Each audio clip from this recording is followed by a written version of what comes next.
Nintendo's AVS plan had fizzled, and reportedly not a single retailer took interest at the console's initial CES unveiling, with most responses falling more along the lines of, "Please don't bother." The company refused to back down, though. It knew its long-term prospects depended on success in the US, and it also knew that it had a great piece of hardware that ran great games, and that American kids hadn't lost interest in great games.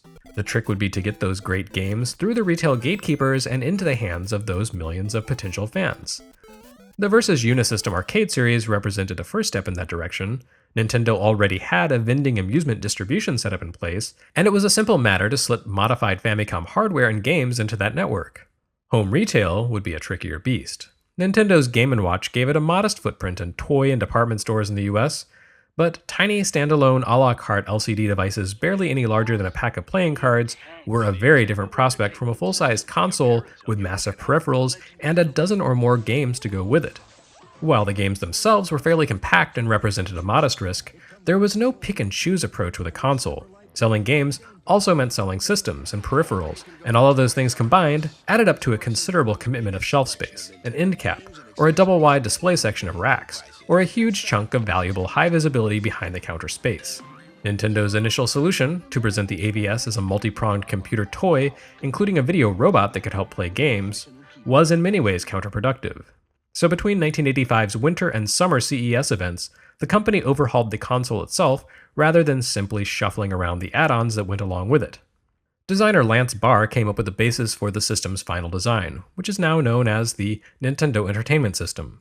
Barr carried forward the clean, angular lines of the AVS prototype, but he also attempted to obscure the video game-based nature of the console. Rather than maintain the low-profile design of the top-loading AVS, Barr transformed the NES into a chunky box.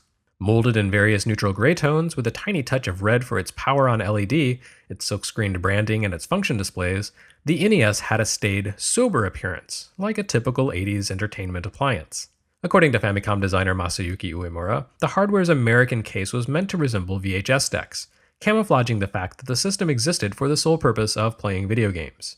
Rather than plugging games into a slot along the top surface, as had been the case for every console released prior to the NES, the console instead featured a small panel that opened along its front edge, into which players inserted a cartridge horizontally.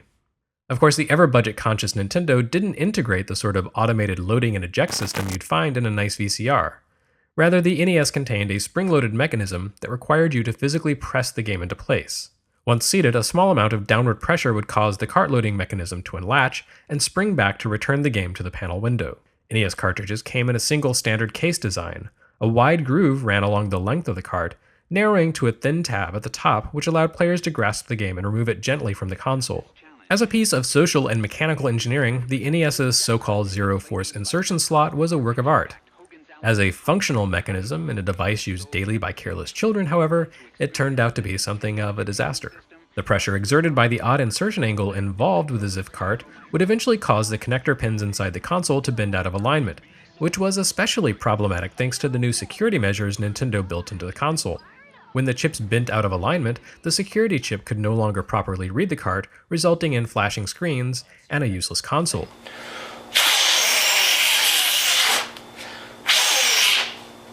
The hardware design didn't simply reflect Nintendo's eagerness to get into the American market. It also demonstrated a determination to keep its market healthy once established.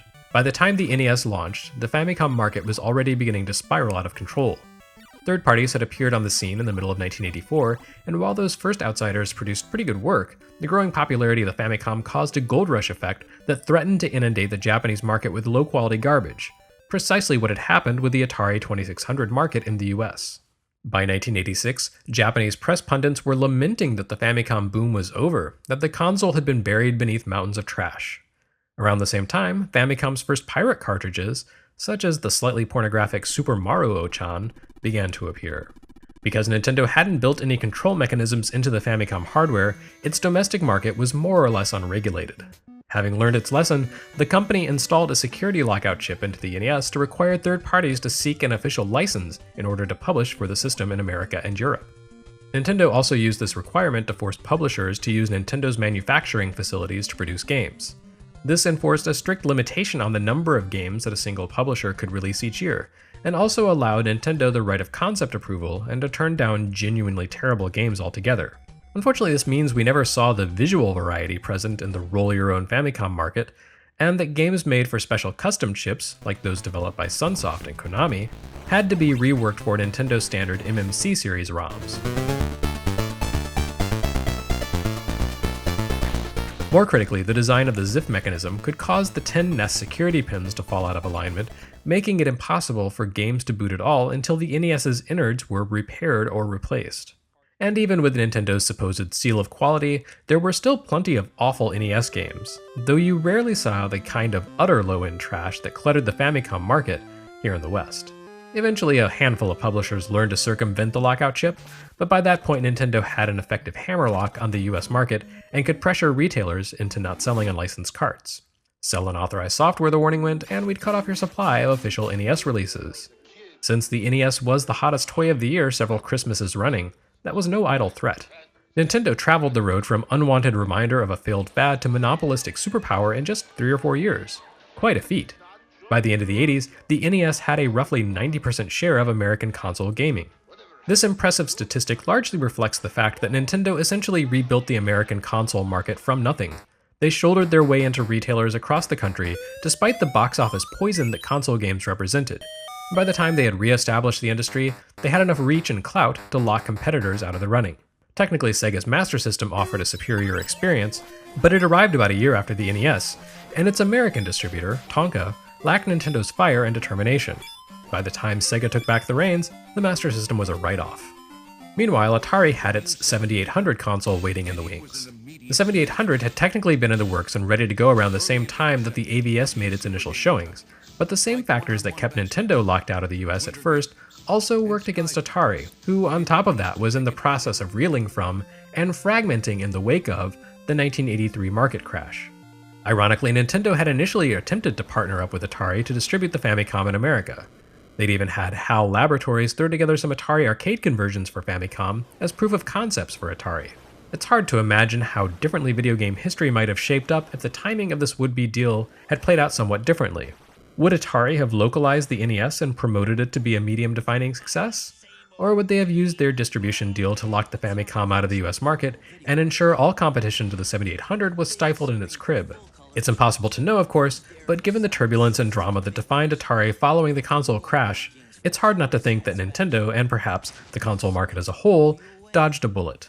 Which is not to say that everything about the NES, or the way Nintendo handled it, was necessarily ideal. The quality control and security measures the company installed into the NES resulted in a rather aggressive relationship with retailers.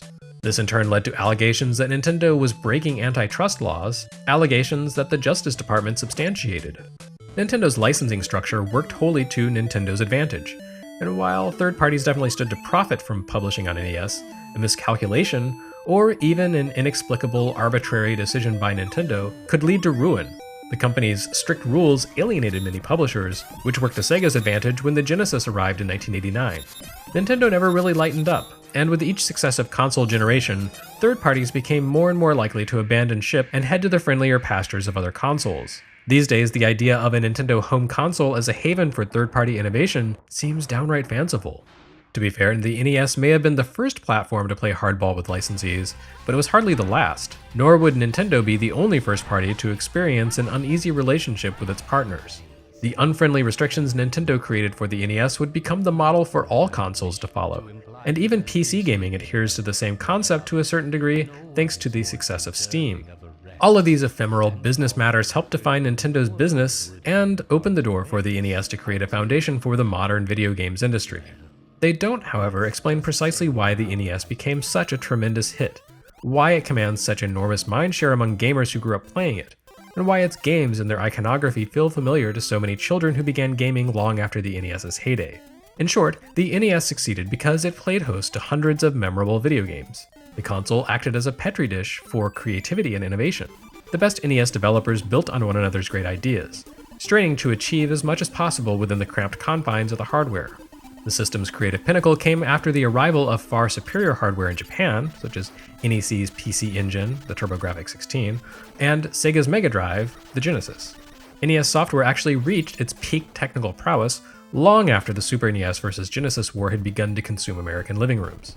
The creative excellence of NES games fueled sales of the system, which in turn encouraged publishers and developers to invest more time and effort into their NES creations.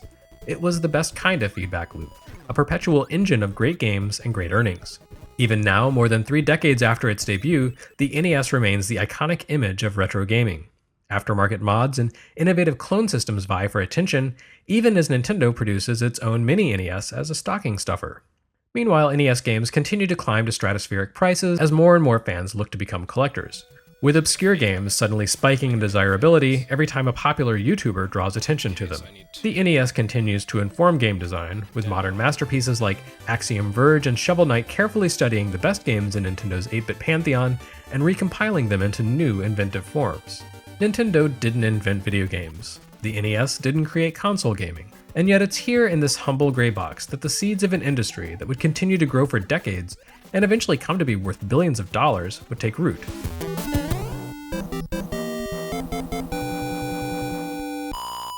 Not too shabby an achievement for a system that no one even wanted to sell.